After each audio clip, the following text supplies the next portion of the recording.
Hybrid aviation कैसे इखराज कम कर सकती है। हाइब्रिड इलेक्ट्रिक हवाई जहाज़ हाइब्रिड इलेक्ट्रिक कारों से मिलते जुलते हैं, जिसमें वो बैटरियां और एविएशन फ्यूल का मजमूआ इस्तेमाल करते हैं। लेकिन मसला ये है कि किसी दूसरी सनत में वज़न की वो हदें नहीं है जिसका सामना एरोस्पेस इंडस्ट्री को करना पड़ता है। लिहाजा इस बारे में बहुत होशियार रहना होगा कि प्रोपल्शन सिस्टम को कैसे और कितना हाइब्रिडाइज किया जा रहा है। टेक ऑफ और परवाज के दौरान बैटरियों को पावर असिस्ट के तौर पर इस्तेमाल करना बहुत उम्मीद अफजा ऑप्शन है। इलेक्ट्रिक पावर इस्तेमाल करते हुए सिर्फ रनवे पर जहाज की टैक्सी करना भी ईंधन की खासी बचत कर सकता है और हवाई अड्डों पर मकामी सतह पर कार्बन इखराज कम कर सकता है। बैटरी के ज़ामिन वज़न और ईंधन के खालिस फ़वाइद हासिल करने के लिए आप कितनी बिजली इस्तेमाल कर सकते हैं, इसके दरमियान तवाज़ुन कायम करना पड़ेगा।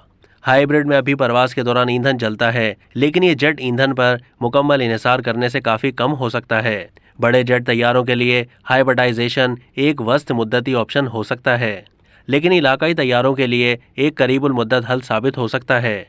सन 2030 से सन 2035 तक माहिरीन की तवज्जो हाइब्रिड टर्बो प्रॉप्स पर है, जो कि आमतौर पर इलाकाई हवाई जहाज़ हैं जिनमें 50 से 80 मुसाफिर होते हैं या वो माल बर्दारी के लिए इस्तेमाल होते हैं। ये हाइब्रिड ईंधन के इस्तेमाल में तकरीबन 10% कमी कर सकते हैं।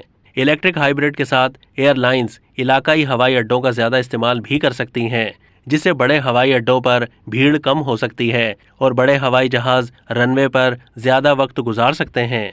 अब तक के लिए इतना ही। मज़ीद मालूमात के लिए डेली जंग के यूट्यूब चैनल को सब्सक्राइब कीजिए।